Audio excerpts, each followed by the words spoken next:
మద్గురుదేవులు శ్రీ లక్ష్మీదేవి సమేత అభయానంద స్వామి వారి పాదపద్మములకు ప్రణమిల్లుతూ మత నిరసన 1.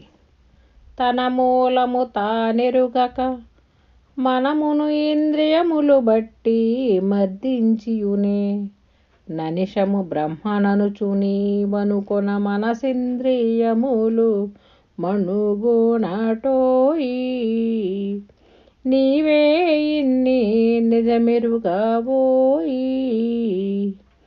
ఘన కొంచెములు గలిగి తనువు నేగానంచు ఘన కొంచెములు గలిగి తనువు నేగానంచు నేను నీ ప్రజ్ఞలు చూడ తను వీడి చెటులుండు ఘనము కొంచెము గాని బయలై అనిశమంతట నిండి ఉన్నది తనువు తత్వము గానిదెన్నడు తన్నెరుంగదు తనువు గాదది మణుగుణటోయి నీవే ఇన్ని నిజమెరుగవోయి.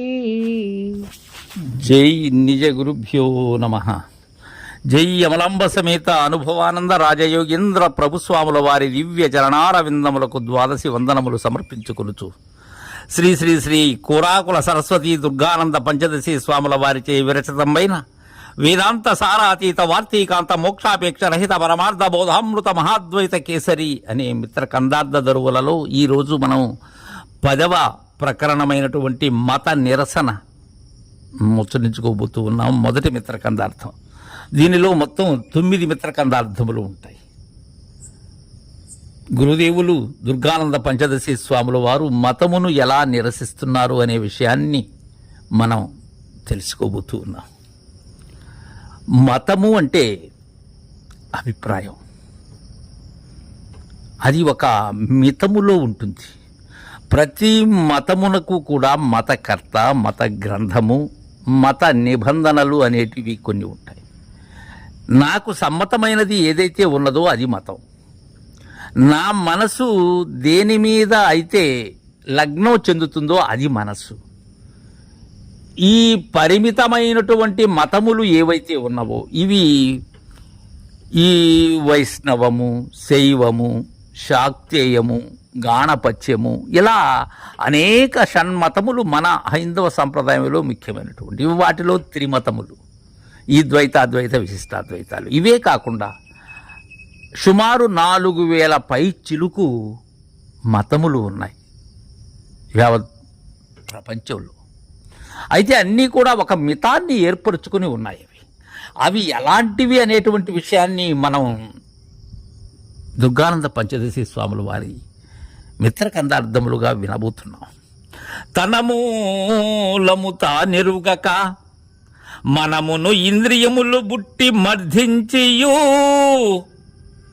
మనమును ఇంద్రియములు బట్టి మర్ధించియు నేననిశము బ్రహ్మననుచు నీవనుకొన మనసింద్రియములు మణగునటోయి. నేను ఇంద్రియాలను ఇంద్రియాలని నిగ్రహించాను. నేను బ్రహ్మను, నాకు జగత్తుతో సంబంధము లేదు, నేను జగమునకు విలక్షణముగా ఉన్నాను, నేనేదో నన్ను నేను తెలుసుకొని తన్ను తాగని అది మోక్షమనేటువంటి భ్రాంతిలో ఉన్నవి మిగిలినటువంటి మతములన్నీ కూడా. తన మూలము తానెరుగక, తన మూలమేటో తాను ఎరగలేక, తన్ను తాను ఎరగనటువంటి తామసత్వం.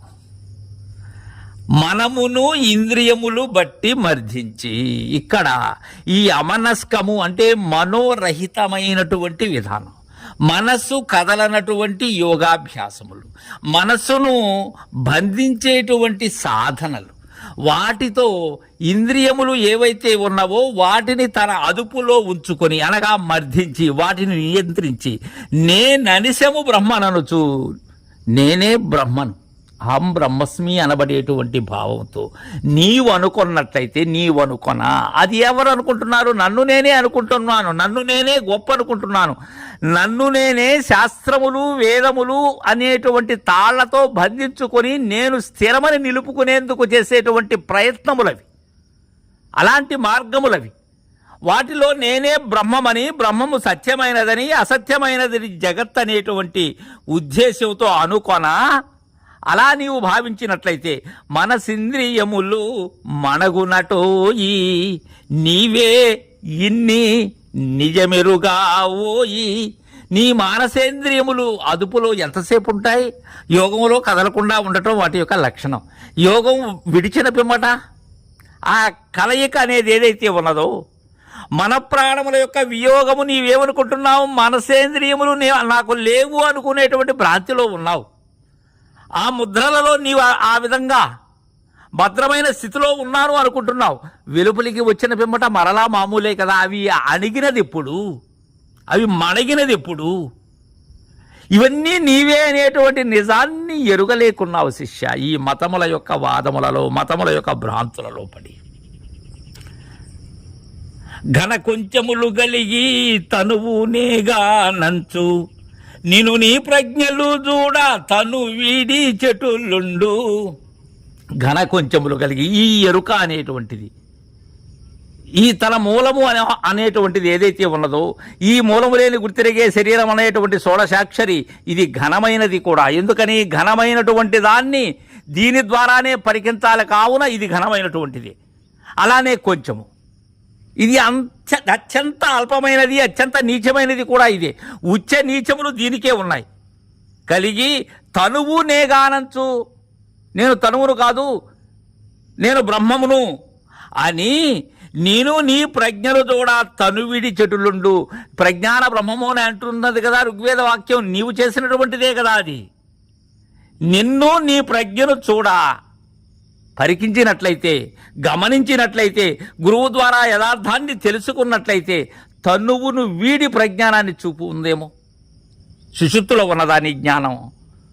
లేదు కదా. తను ఉన్నంతసేపే నీ జ్ఞానం, నీ ప్రజ్ఞానం.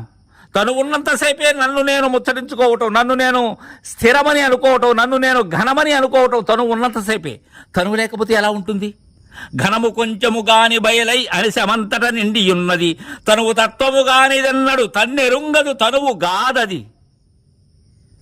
ఘనము కొంచెము గాని, ఈ అధికము స్వల్పము కానటువంటిది, మార్పులు చెందనటువంటి పరిపూర్ణము సర్వత్రా నీ ముందు ఎల్లెడలా ఉన్నది. అది ప్రత్యక్షమై ఉన్నది. నీకు అపరోక్షము కావలసినటువంటి విధానం గురు మరుగై ఉన్నది.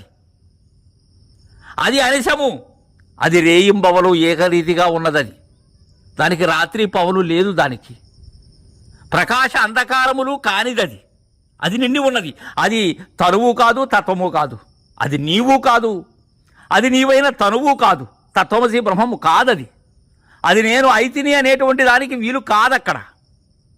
అది తన్నెరుంగదు, తనను తాను ఎరుగుతుందా పరిపూర్ణం? ఎరగదు. ఎరిగే లక్షణం దానికి లేదు. అది తనువు కాదు. కాబట్టి ఈ మనసేంద్రియములు నేను అణచిపెట్టాను, వాటిని అణగదొక్కాను అనేటువంటి భావనంతా ఇవంతా అభూత కల్పనలు, నీ భ్రమవాదములే తప్ప మరేమీ కాదని మత నిరసనను కావిస్తూ ఉన్నారు. తరువాయి మిత్రకందార్థాన్ని రేపు ముచ్చరించుకుందాం. జై గురుదేవా.